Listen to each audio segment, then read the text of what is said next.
மல்லி வந்து விஜய் விஷயத்துல ரொம்ப கேர்லெஸ்ஸா இருக்காங்களோ! அப்படிங்கிற மாரி தான் எண்ண தோணுது. அவங்களோட வேகம் அப்படிங்கிறது ரொம்ப இல்ல. ஏன்னா, அவங்க வந்து வெண்பாவுக்கு துடிச்ச துடி வந்து இப்ப விஜய்க்காக அவங்க பெருசா துடிக்கிற மாரி தெரியல. அவங்க என்ன நெனைக்கிறாங்க, நம்ம பிரார்த்தனை, பிரேயர் இந்த மாரி பண்ணணும், பரிகாரம் பண்ணணும் அப்படின்னு தான் நெனைக்கிறாங்க. இந்த நேரத்தில அது முக்கியமா? அப்படிங்கிறது தான் பெரிய கேள்வியா இருக்கு. ஏன்னா, அங்க வந்து விஜய் வந்து லாக்கப்ல இருந்துட்டு இருக்காங்க. அவங்களுக்கு என்ன கதி ஆகுமோ?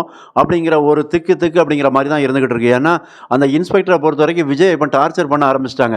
இன்னும் 2 நாள் கண்டம் வேற இருக்கு அப்படின்னு ஒரு குண்ட தூக்கி யாரு நாகு வந்து போட்டிருக்காங்க. அப்ப இந்த விஷயத்தெல்லாம் கொஞ்சம் மல்லி வந்து மனசுல வச்சுக்கிட்டு, அப்ப விஜய் வந்து இன்னும் லாக்கப்ல இருக்க இருக்க ஆபத்து தான் அப்படிங்கிறாங்க. அப்போ ஒரு கட்டத்தில என்ன முடிவு எடுக்குறாங்க அப்படின்னா, நான் போய் அந்த இன்ஸ்பெக்டர்ட்ட போய் சொல்லியிருந்தேன். நான் தான் பண்ணேன் அப்படின்னு சொல்லியிருந்தேன். என்ன பிடிச்சு உள்ள வச்சுட்டு விஜய் விடுங்க அப்படின்னு சொல்லியிருந்தேன் அப்படின்னு சொல்றதுக்கு, அதுக்கும் நாகு விட மாட்டேங்குங்க. ஏன்னா உன்ன மட்டும் விஜய விடுவாங்கன்னு நினைக்கியா? விட மாட்டாங்க. 2 பேரையும் சேர்த்து உள்ள வச்சுட்டாங்கன்னா, அப்ப வெண்பாவோட நிலைமை என்ன ஆகும்னு கொஞ்சம் யோசித்து பார் மல்லி அப்படிங்கிறாங்க. இதுக்கு இடையில தான் அந்த சிவபூஜையில கரடி புகுந்த மாரி இந்த ராஜி வந்து அவங்க ஒரு விளையாட்ட காமிச்சுக்கிட்டு இருக்காங்க மல்லிகிட்ட வந்து. அதனால என்ன பண்ணியிருந்தாங்க, மல்லி வந்து கைய ஒடிச்சு தான் விடுதாங்க.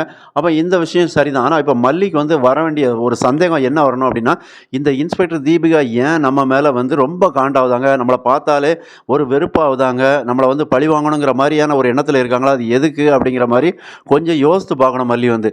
அப்போ முன்னாடி நடந்த விஷயங்கள கொஞ்சம் யோசித்தாங்க அப்படின்னா, அட்லீஸ்ட் அவங்களுக்கு சில விஷயங்கள்ல புரிதல் கிடைக்கும். அப்ப இந்த இன்ஸ்பெக்டர் நம்ம மேல ஏன் கோபப்படுதாங்க?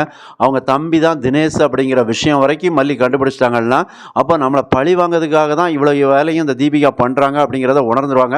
அப்படி உணர்ந்துட்டாங்கன்னா, அடுத்ததா பெரிய லாயர கூட்டு போயி, இல்ல கமிஷனர் அந்த லெவலுக்கு போணும். மல்லி இன்னும் மனோகர வச்சுக்கிட்டே யோசிச்சுக்கிட்டு இருந்தாங்கன்னா, விஜய் அவ்வளோ சீக்கிரத்தில வெளியில கூட்டு வர முடியாது. தீபிகாவும் விட போறதில்ல. அப்ப தீபிகாவோட நோக்கம் எல்லாம் மல்லிய தூக்கி உள்ள போடுறது தான். நன்றி.